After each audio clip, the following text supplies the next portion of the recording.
На околу 60 лица со највисока попреченост, односно комбинирана попреченост со највисок степен, потполно слепи лица, стари лица со навршени 65 години живот и други лица со намалена функционалност и капацитет, кои не можат сами да се грижат за себе, од Струмица од сега ќе им бидат достапни услугата помош и нега во домот.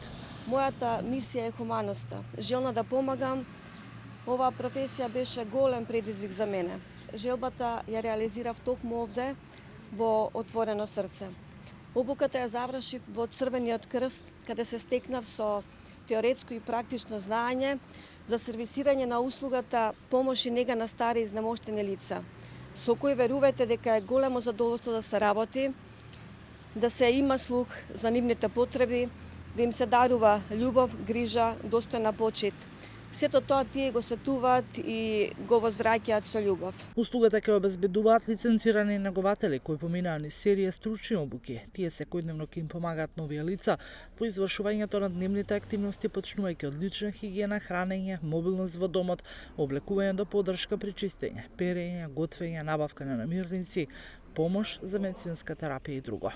Сето ова ни дава силна мотивација да градиме партнерства, цврсти партнерства со општините, со установите, со организациите, како и силна волја да продолжиме со реализација на социјалната реформа.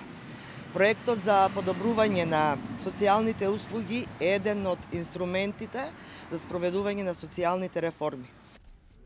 Социјалната реформа цели кон деинституционализација и децентрализација на социјалните услуги, со активно вклучување на општините во овој процес. Преку компонентата на децентрализација, општините играат важна улога во поттикнување и развој на услугите на граѓаните.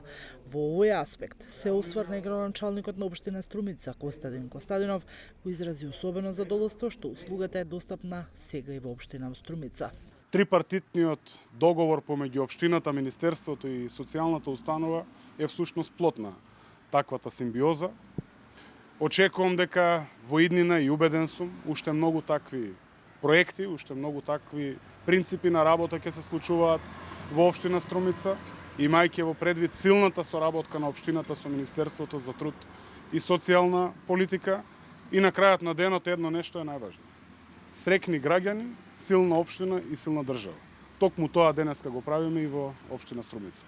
Услугата помош и нега во домот е дел од социјалната реформа што ја спроведува Министерството за труд и социјална политика, преку која за прв пат се вклучуваат надворешни партнери преку општините во давањето на социјални услуги. Здравствената установа Отворено срце стана партнер на Министерството за труд и социјална политика за услугата помош и нега во домот заедно со општина Струмица.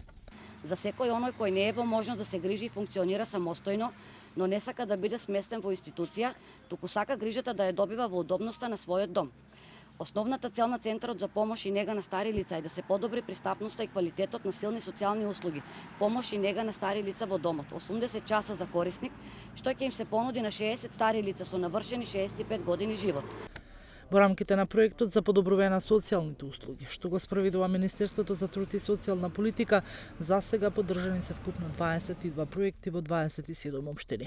Најголем дел од овие проекти, односно 16, се наменети за помош и нега на стари лица во домот, 30 дневни центри за деца со попреченост, а по еден проект се за помош на стари лица во дневен центар за рехабилитација и реинтеграција на лица со попреченост во локална средина и за услуги во советување. За давање на услугите обучени се околу 300 лица, а се очекува да бидат опфатени повеќе од 1100 корисници.